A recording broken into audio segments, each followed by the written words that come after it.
मैं जितेंद्र जैन शुकाबाद का रहने वाला हूँ, डिस्ट्रिक्ट फिरोजाबाद और यूपी में ये पड़ता है। गत वर्ष में महाराज जी के दर्शन करने के लिए आया था। जब सोनागिर आया तो मुझे महाराज जी के दर्शन करने का सौभाग्य प्राप्त हुआ। केवल मात्र दर्शन करने से ही सारा का सारा कुछ नहीं हुआ, लेकिन जब महाराज जी के पास बैठा, महाराज जी का आशीर्वाद पाया तो महाराज जी के जो रहस्यमय जो चीजें थी वो अपने आप ही दिखाई देने लगी मुझे। महाराज जी के जो मतलब छाती होती है ना, उसमें से कुछ पुंज फूटता सा दिखाई दिया, मतलब ये जलती हुई ज्वाला सी निकली। और पहली बार तो मैं चौंक गया कि ये चीज है क्या चीज है। जब मैंने दोबारा उसको फिर मैंने देखा गौर से, फिर वही निकलती हुई वो वहीं की वहीं वो ज्वलंत सी जल रही थी उस जगह पर। और इसके बाद में जब मैंने और ज़्यादा ध्यान लगाया, मैंने कि चलो महाराज जी के आशीर्वाद है, चलो थोड़ा सा अगर महाराज जी अगर दिखा रहे हैं मुझे, तो मैं इस चीज़ को मैं आगे और देखना चाहता हूँ। तो मुझे महाराज जी के पीछे कुछ नाग शक्तियाँ दिखाई दी, कुछ गुरु के भी दर्शन हुए, जिनके बारे में ये नहीं कह सकता हूँ, मैं इतना वो नहीं हूँ, लेकिन जो नागलोक की जो शक्तियाँ थी वो पूरे की तरीके से महाराज जी के ऊपर आसक्त थी।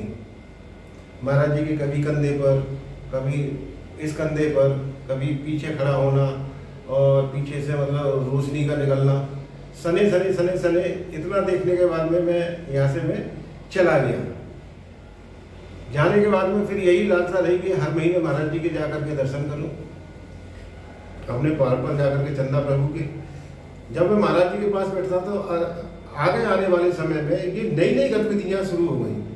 कभी कभी महाराज जी ऐसा दिखाई देते थे कि आप महाराज जी पहाड़ पर बैठे हुए हैं और यहाँ से बैठ करके पहाड़ पर दिखाई दे रहे हैं। थोड़ी देर बाद देखा क्या नाम है, यहीं बैठे हुए हैं और चलते हुए दिखाई दे रहे हैं, पहाड़ की ओर जा रहे हैं। काफ़ी संख्या में लोग बैठे हुए हैं, कभी नावों का बहुत बड़ा झुंड आसपास ही घूम रहा है महाराज जी के। फिर जब मैं अगली बार आया तो अगली बार में और ज़्यादा दिखाई दिया। इसके बाद में क्या हुआ कि ये चीज़ें और ज़्यादा होने लगी। महाराज जी के मतलब शरीर में से इस तरीके से पुंज ऊपर की ओर जाने लगा, वो फूटने लगा, उसमें से चमकीली काफ़ी रंग की बोलना चाहिए किरणें सी निकलने लगी ऊपर जाकर के। और नीचे से लोग काफ़ी लोग देख रहे हैं कि ये क्या चीज़ है। फिर महाराज जी का बैठना जंगलों में ज़्यादा ही दिखाई देते थे महाराज जी।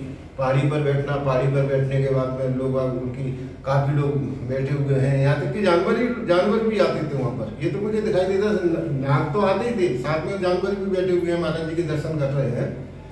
और इस तरीके की ये चीज़ें दिखाई देने लगी। और एक सबसे बड़ी बात ये रही कि महाराज जी के जो अक्ष था शरीर में से निकलता था, महाराज जी यहाँ बैठे हुए हैं और लोग बहुत से लोग मतलब पहाड़ियों पर दर्शन कर रहे हैं, बहुत से लोग इधर जंगलों में दर्शन कर रहे हैं, ये कुछ पता ही नहीं था। तो महाराज जी के पास आने वाला हर व्यक्ति यहाँ से आशीर्वाद अगर लेकर के जाता है तो मैं ये समझता हूँ उसका महाराज जी के दर्शन करना उसके लिए बहुत बड़ा सौभाग्य की बात है। और वो अपने आप ही अच्छे तरीके से वो चलता रहता है। महाराज जी के बारे में हमेशा ही कोई ना कोई चीज़, जब भी मैं आता हूँ कोई ना कोई चीज़ नई दिखाई देती है, कोई भी पुरानी कुछ नहीं दिखाई देती है।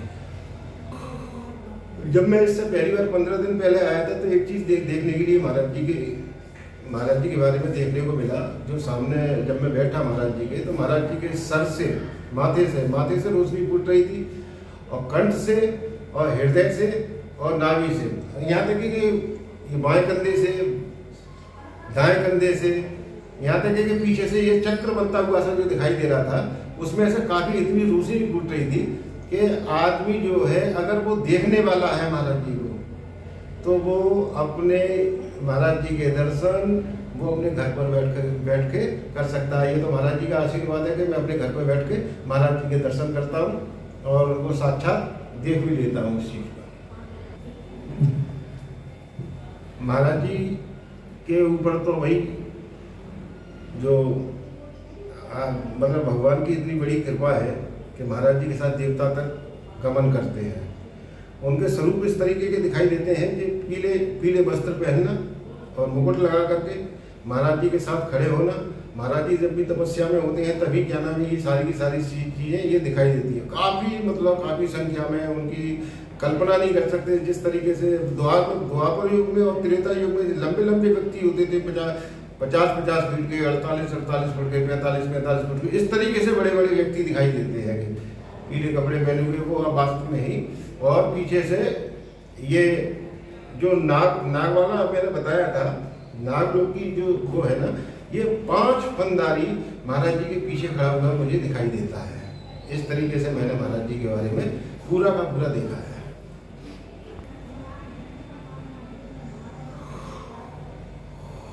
एक महाराज जी के साथ में एक बहुत बड़ी तपोबल का वो है कि महाराज जी यहाँ बैठे हुए हैं और उनके दर्शन आप पहाड़ी पे भी कर सकते हैं और जंगल में भी कर सकते हैं। और उनके साथ में काफ़ी श्रावक भी चल रहे हैं, श्रावक भी सुन रहे हैं महाराज जी को। महाराज जी अपने प्रवचन दे रहे हैं, तपस्या में लीन है, हर तरीके से वो देख रहे हैं। इस चीज़ को, जो मेरा हिसाब है, इस चीज़ को वायुगमन बोलते हैं। महाराज जी कहीं भी हों और किसी भी हाल में वो वायुगमन करने की क्षमता रखते हैं और कहीं भी पहुंच सकते हैं यहाँ पर बैठे हुए भी। मैंने तो एक बार देखा था कि महाराज जी यहाँ बैठे हुए हैं, थोड़ी देर बाद जब मैं पहाड़ पर चढ़ा, उसके बाद मुझे महाराज जी पहाड़ की ओर चलते हुए दिखाई दिए। तो मैंने कहा महाराज जी को अभी तो मैं छोड़ कर गया था, जरा सी देर हुई है, 2 मिनट हुए और महाराज जी इतनी जल्दी पहुँच गए। तो इसका मतलब तो मैं यही समझता हूँ कि मेरी धारणा है, इसका मतलब महाराज जी वायुगमन भी करते हैं।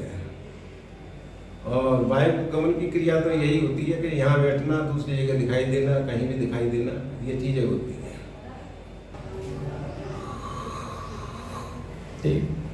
मुझे महाराज जी के दर्शन करने का सौभाग्य प्राप्त हुआ और मैंने उन्होंने आशीर्वाद लिया। केवल महाराज जी की वजह से ही मुझे ये इस बात का और दर्शन लाभ हुआ कि महाराज जी जो बैठे हुए हैं, महाराज जी के चारों तरफ जिस तरीके से घिरावदार होता है उस तरीके से पुंज टाइप में बन गया है और महाराज जी उसके अंदर बैठे हुए हैं। वो सारा का सारा वो चमक रहा है, चारों तरफ से चमक रहा है और महाराज जी ध्यानावस्था में बैठे हुए हैं।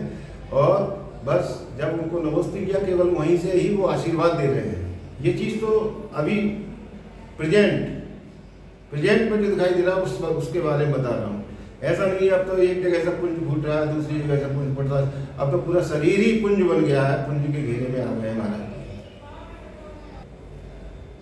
मैं काफ़ी जैन साधुओं से भी मिला और जो वैष्णव धर्म के साधु हैं उनसे भी मेरी मुलाकात हुई, लेकिन मुझे केवल एक ही साधु दिखाई दिए जो अवसर सागर जी महाराज हैं। और ऐसी जो क्रियाएं महाराज जी के बारे में दिखाई दी हैं वो मैंने अन्य किसी साधु के बारे में आज तक नहीं देखी हैं, ना मुझे ऐसी उम्मीद है मैं आगे भी देख पाऊंगा इस चीज को। ये सौभाग्य जो है महाराज जी का दर्शन करने का मुझे 20पंथी कोठी सिद्ध क्षेत्र सोनागिर में ही मिला। और जब भी मैं महाराज जी के पास आता हूँ तो उनके केवल अपने नमोस्तु बोला, जो कुछ भी आशीर्वाद लेना है लिया और दूर जाकर के बैठ गया। फिर वहाँ से खुली आंखों से जो कुछ भी दिखाई देता है, मैंने अभी मैंने पूरा का पूरा व्याख्यान किया है इससे पहले, जो आपने देखा होगा। और महाराज जी तो अपने आप में एक बहुत ही सशक्त, अलौकिक और रहस्यमयी, ये इन चीज़ों को नहीं कोई पहचान सकता इनको, ये मैं जानता हूँ। ये महाराज जी का आशीर्वाद है मेरे ऊपर कि महाराज जी ने मतलब मुझे आशीर्वाद दिया। मैं तो यही कहता हूँ महाराज जी, इससे पहले मैंने किसी साधु के बारे में कोई भी ऐसी चीज़ नहीं देखी, लेकिन महाराज जी का आशीर्वाद ही रहा कि महाराज जी ने मुझे ये सारी की सारी चीज़ें दी। मैं तो यही समझता हूँ कि केवल आशीर्वाद समझ करके महाराज जी की इसी तरीके से मुझ पर पूरे तरीके से आशीर्वाद बना रहे। और मैं जब से महाराज जी से मिला हूँ पिछले साल से, जब से मैंने उनका आशीर्वाद प्राप्त किया है ये सोनागिर 20पंथी कोठी में, तब से महीने में 1 चक्कर या 2 चक्कर तो लगना बिल्कुल स्वाभाविक हो गया है। अंदर से अंतरात्मा यही बोलती है कि मैं कब महाराज जी के पास पहुंचूं और उनके दर्शन करूं।